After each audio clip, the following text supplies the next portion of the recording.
When I walked into that family dinner holding my ex-husband's brother's hand, every single face at the table froze. You could have heard a pin drop.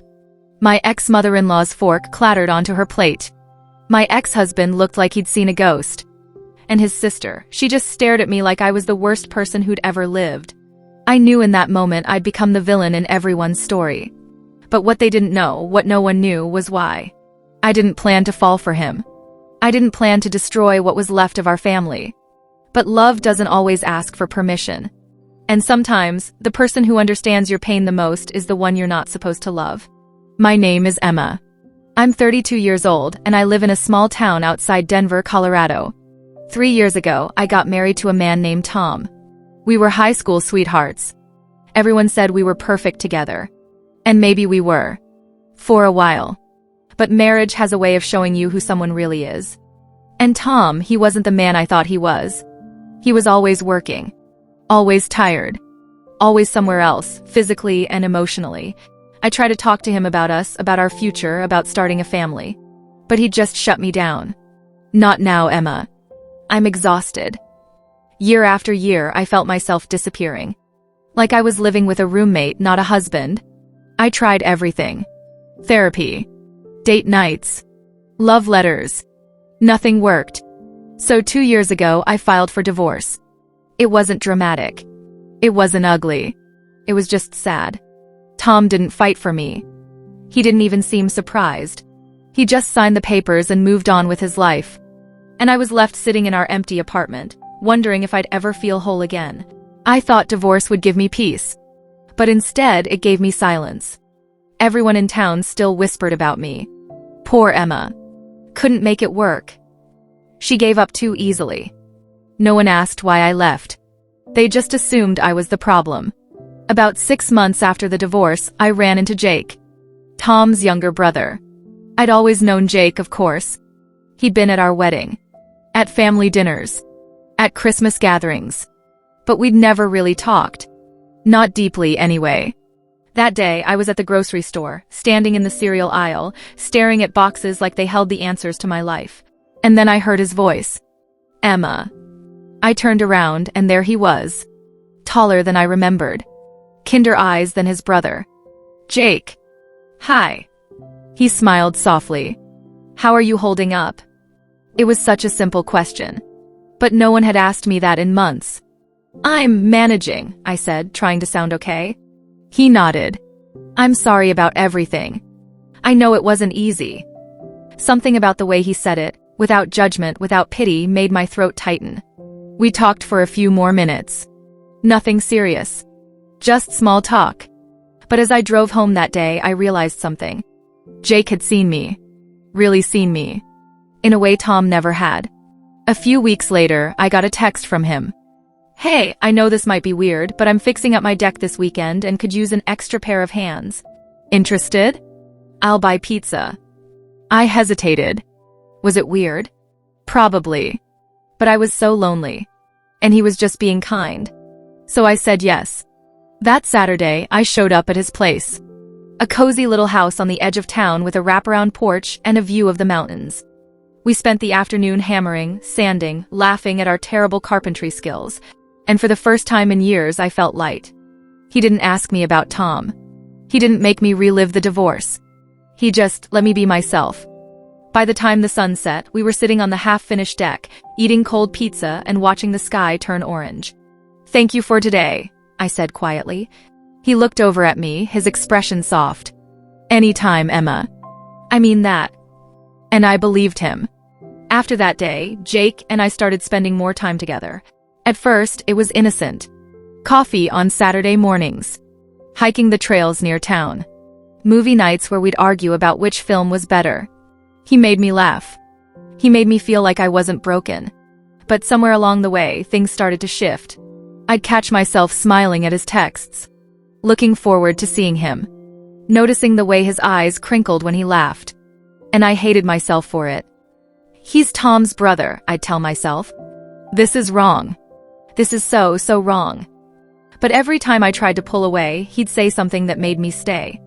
Like the night we were sitting on his porch, watching the stars, and he said, "You deserve someone who sees you, Emma. Someone who appreciates everything you are." I looked at him, my heart pounding. Jake. I'm not saying this to make things complicated, he said quickly. I need you to know that. I wanted to run. To protect myself. To do the right thing. But instead I stayed. It was a Tuesday night when everything changed. I'd had a horrible day at work. My boss had yelled at me in front of everyone.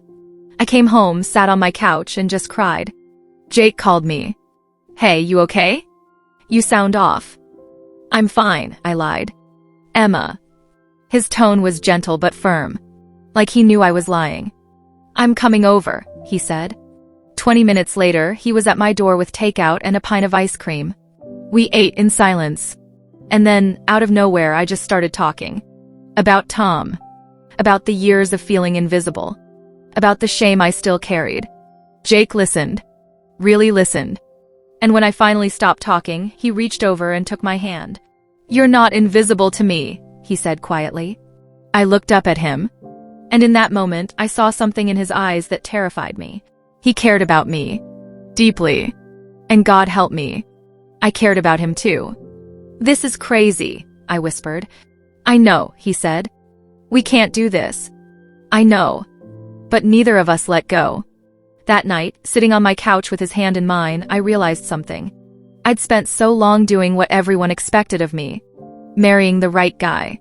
Staying in a marriage that made me miserable. Pretending I was fine when I wasn't. And for the first time, I wanted to choose what I wanted. Even if it was messy.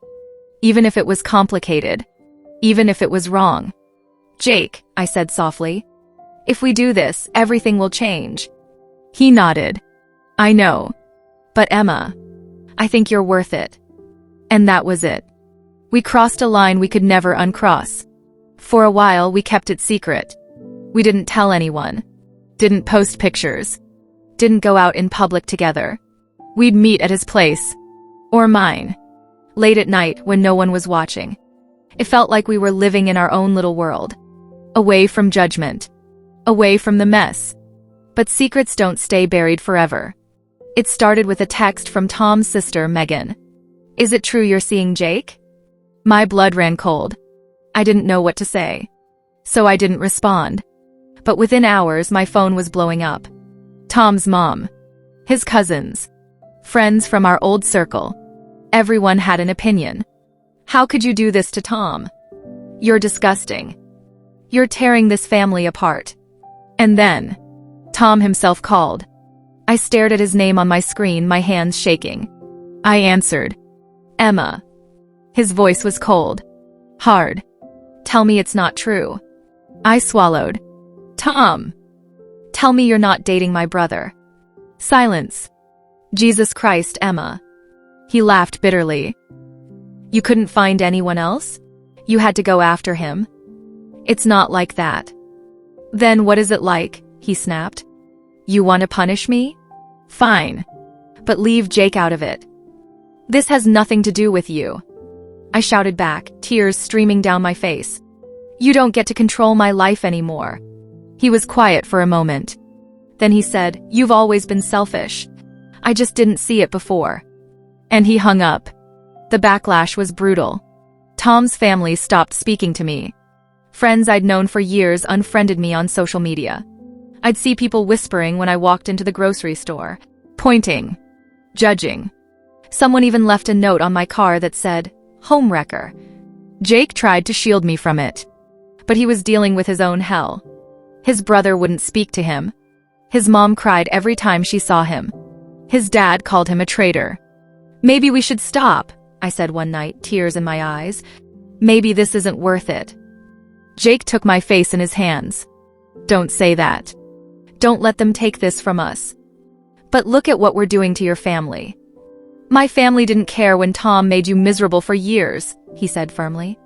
But now that you're happy, suddenly I'm the bad guy? No. I'm not giving you up, Emma. The breaking point came at Tom's mom's birthday dinner. I didn't want to go. But Jake insisted we face them. Together. When we walked in holding hands, the room went silent. Tom stood up, his face red with anger. Are you kidding me right now? Tom, Jake said calmly. We didn't come here to fight. Then why did you come? Tom's voice was shaking. To rub it in my face? To be honest, Jake said. For once in this family. Tom's mom started crying. How could you do this to your brother? Jake turned to her, his jaw tight. How could he do what he did to Emma? Everyone froze. What are you talking about? Megan asked. Jake looked at Tom. You want to tell them? Or should I? Tom's face went pale. Tell us what? His mom demanded. I took a shaky breath. Tom cheated on me. Multiple times. I found out 6 months before the divorce. Gasps echoed around the room. That's not, Tom started. It's true, I said, my voice breaking. And I forgave you. I tried to save our marriage. But you didn't care. You kept lying. And when I finally left, everyone blamed me. Tears streamed down my face. Jake was there when no one else was, I continued. He didn't manipulate me. He didn't trick me. He just loved me. The way I deserved to be loved all along. Tom's mom looked at her son, horrified. Tom, is this true? He didn't answer. And that silence said everything. We left that dinner and never looked back. Some of Jake's family eventually came around. His dad apologized months later. Megan reached out to say she understood. But Tom? His mom? A few cousins? They never forgave us. And honestly, I've made peace with that. Because here's what I learned. You can't live your life trying to make everyone else comfortable. You can't shrink yourself to fit into boxes people built for you. And you can't apologize for choosing love, even when it's messy, complicated, and misunderstood. Jake and I moved to a new city. Started fresh. Built a life together. We're not perfect, but we're real. And for the first time in my life, I'm not invisible. People still judge me. I see the looks. I hear the whispers. But I stopped waiting for people to understand my choices. Because the truth is, they don't have to. Love doesn't always fit into the boxes society builds. It doesn't always follow the rules. It doesn't always make sense. But it's still worth fighting for. If you've ever been judged for choosing happiness over approval, if you've ever loved someone you weren't supposed to love, you'll understand my story. I don't regret falling for Jake. Not for a second. Because sometimes the person who heals you is the one no one expects. And that's okay.